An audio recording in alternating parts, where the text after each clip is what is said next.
Hi, my name's Lorraine and I'm a Christian paediatric doctor. I just want to share some of the joys and challenges that come along with working as a Christian doctor. So first of all, one of the great privileges of my job is being able to work with families, parents and their children in a time that is really scary and vulnerable for them, and just to be involved and to be part of God's hands and feet in this time, to be able to give them reassurance, treatment options, and some answers, and even when we can't give them answers, to be able to walk through and journey with them. I think it's also mentally and emotionally stimulating and humbling being a doctor. I walk into work each day not really knowing what to expect or which patients will come into emergency or my clinic rooms, and I think it's really humbling to know that I'm always learning, and there's always more that I can learn from other colleagues as well as the patients and their families. Actually, on my stethoscope that I wear to work, it's got James 3:13 on it. It says, "Who is wise and understanding among you? Let them show it by their good life, by deeds done in the humility that comes from wisdom."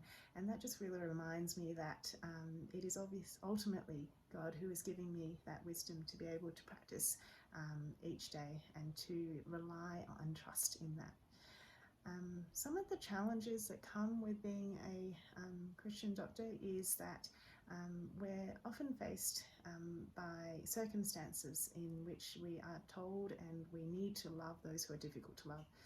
Especially in paediatrics, sometimes we have some difficult parents or families, especially in times where they're really stressed, and it's hard not to give in to gossiping or complaining, but I am reminded of this 2 Corinthians 2:15 passage. It says, "The pleasing aroma of Christ," that's what God's told us to be, "is among those who have been saved and among those who are perishing.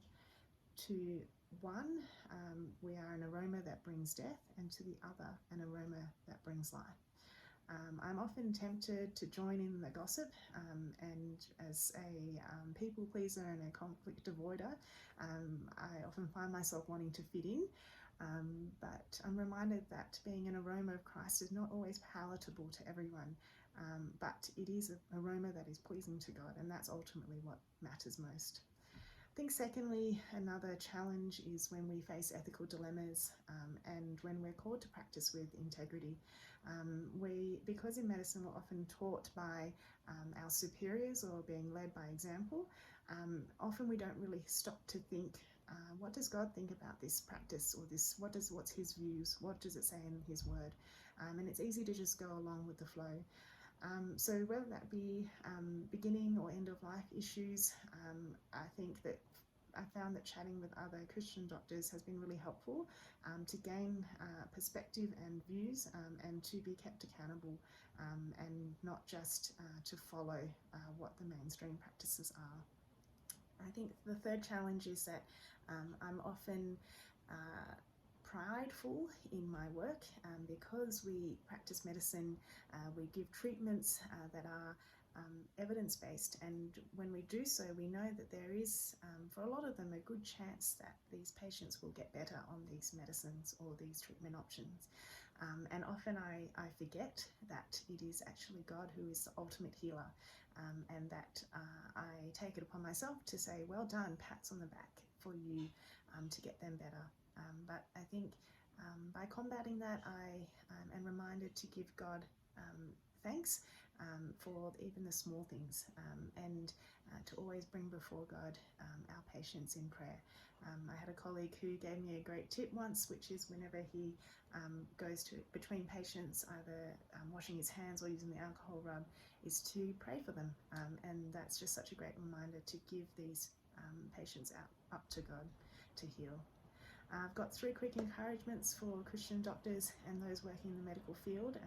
It's my 3 C's. First is compassion, competence and character. And first of all, compassion, especially when it's busy. It's really easy to treat patients like they're a bed number or a diagnosis, but just to remember that we're all created in God's image. They are created in God's image. And patients really can tell when you do care and you're not just ticking off boxes. So giving them our time, listening to them and giving them compassion. And even if it goes unrecognised by others or them, we know that God actually can see and values that. Secondly is competence. Wherever we are, whether we're studying or working, strive for excellence, because God has given us the gifts to be able to do what we're doing right now. And so whether that be keeping up with the latest research, making sure we've got the best treatment options available for our patients, do whatever God has for you in this season well, and steward the time and the opportunities He's given you. And third and lastly is character. And I think in hospital especially, it's easy to compromise and take shortcuts, whether that be billing or not owning up to mistakes. But reminder that God is watching and God cares. And so let's practice with integrity. Let's practice with Christ-like character as we see the day approaching.